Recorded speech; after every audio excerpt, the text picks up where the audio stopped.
Hi, and welcome to the 10-Minute Food Truck Training Podcast. My name is Bill Moore. I am a food truck business coach and author of Food Truck 101, Beginner to Winner. This podcast is all about helping you start and grow your food truck business.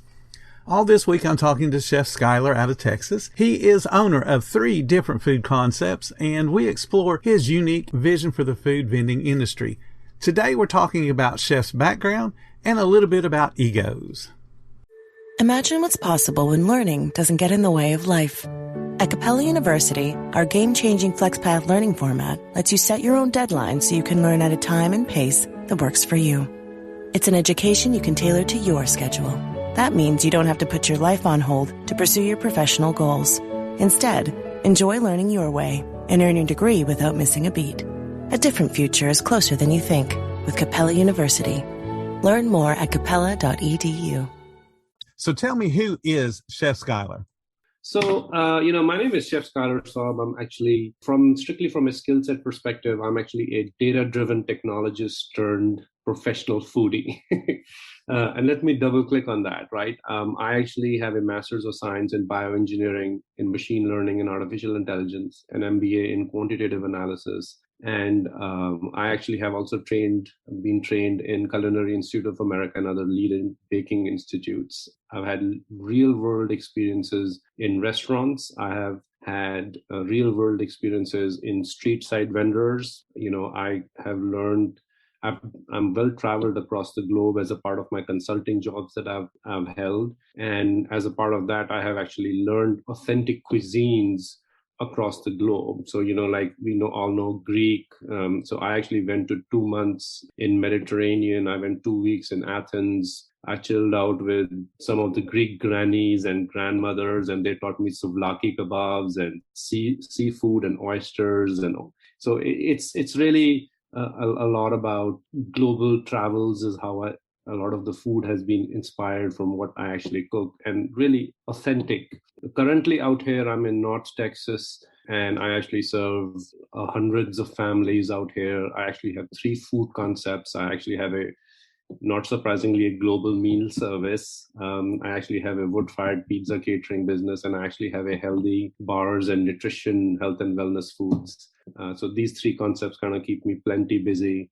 And more importantly, outside of just, hey, this is the food that I'm making, I actually have an ulterior mission of, making my community healthier, wanting to help the next generation of foodies, whether they are the kids in my community who want to learn how to cook, or let's say some people who are actually considering, even in my own close friend circle and customer circle, chef, we want to maybe become customers, we want to become chefs ourselves. I'm like, not only do I want to be the one cooking the right food, leading teams and giving my knowledge, because, like a sun, right? I mean, the sun brights and it illuminates everybody. And that's, knowledge multiplied and shared is the synergy effect. So that's really, it's my mission, it's my vision to create the next generation of food entrepreneurs, the kids, and see my community grow, bring my community together.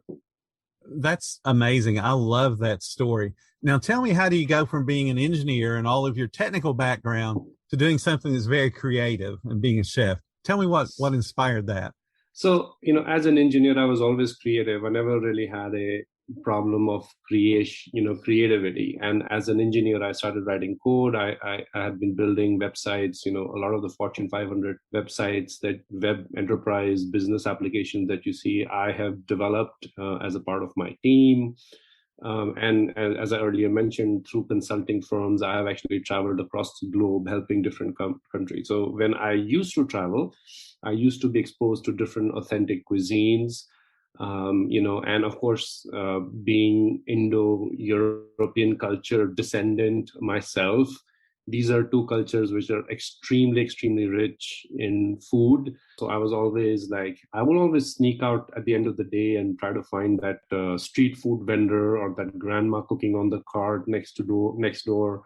And I think that was my inspiration to learn cooking myself. I actually At 8 years old, I remember my mom making a chocolate batter for a chocolate cake. And she went, because my sister, I have an elder sister, she went outside to help my sister.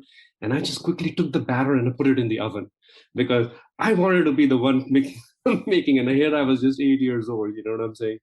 And I think that that was my first, like, and it definitely came out very nice. So what happened was that when I came back from my travels at home, I wanted to emulate those dishes. Let's just take, I went 2 weeks in Athens and I wanted to make the Greek souvlaki kebabs, right? So you have so I got the garlic and the oreganos and the limes, and I started experimenting with them. I actually started taking training classes, just ad hoc training classes like local communities people were doing. And then I started, as we had a lot of, big social circle, my friends would come in, and suddenly the dishes that I was making were just phenomenal. Again, I'm not saying it because I made it. It's because my friends would come in, like I made, like, how we know kebabs, right? Kebabs are like grilled meat. So I invited a few families and I made like 4 different type of Indian kebabs, and I made 100+ pieces of kebabs. And guess what? All my friend adults, they all ate it. They finished it without even realizing that they wanted to feed their children as well. And it was so tasty. And quite honestly, at one of my friends' mother had also come, who's a proclaimed vegetarian, because as we grow older we try to eat not a lot of meat. Even she ate chicken, and we are like, why are you eating it? Like, I'm like, because it's so tasty. And oh, by the way, we haven't fed the kids. And I'm like, well, we've run out of it. And then they're blaming me, and then next time we made it, and then I made some other dishes. The kids loved it, and and this is real stories. The kids were scolding their moms, like, "Mom, why aren't you making dish so good like that?" So that's when the kids were like, "You know what? In my birthday, Uncle Skylar, I want you to make the food for me." And so that's how my request started coming in from my friends, specifically the children, who were like, "Uncle Scholar, we want you to make this dish for us." Like even today, I have 7-year-old, 10-year-olds, 14-year-olds, they're like, they want my pizza, and they say, "Hey, Uncle Scholar, we want your pizza." And why? Because that's the connection that I have made with the children, with my friends, through food, because I kind of put my heart and soul into it. It isn't a mechanical making a recipe like, okay, this is the ingredients, this is the temperature, this is the time, this is a gotta I have to find a way to connect to the soul of the person who's eating it. And I think that that's where my orders started coming in. Obviously, a lot of my friends were like, "You know what? Okay, we asked you once, you were nice enough, but you know what? We really want you to now, we want to pay for this." And eventually I'm like, okay, so now here I am doing a full-time job, but I'm also, now feeding my friends' parties, and now I'm actually getting paid for it. And now I have a business, because now, and they're repeat business, and it's like, okay, wait a minute, so this is it. So that's where I was like, I was at a professional point in my career where I'm either going to be a C-suite executive, or I'm going to try to make my passion and make it my profession. And so that's where I decided to make the jump.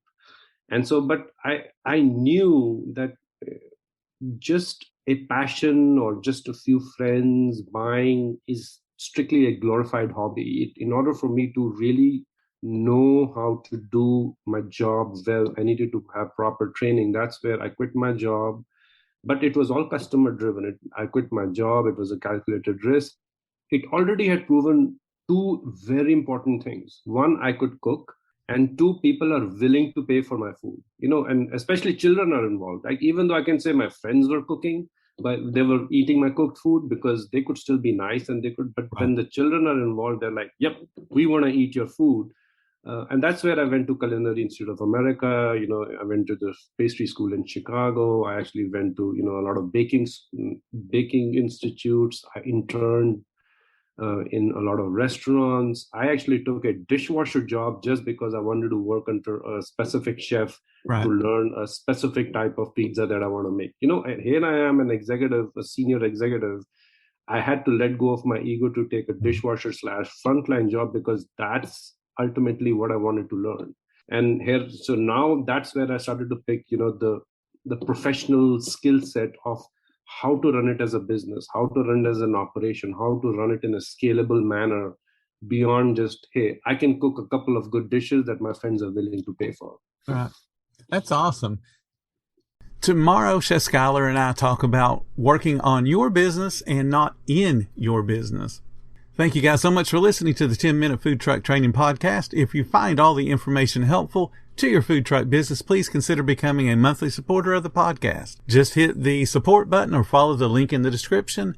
Every little bit does help keep us going. Join our Facebook group. It's called Food Truck Training. We have a whole bunch of awesome memberships at all different levels, from brand new beginners to decades-old veterans. They all have your back when it comes to helping you start and run your food truck business. Thank you again for listening. Come back tomorrow because we've got more to say about the food truck industry.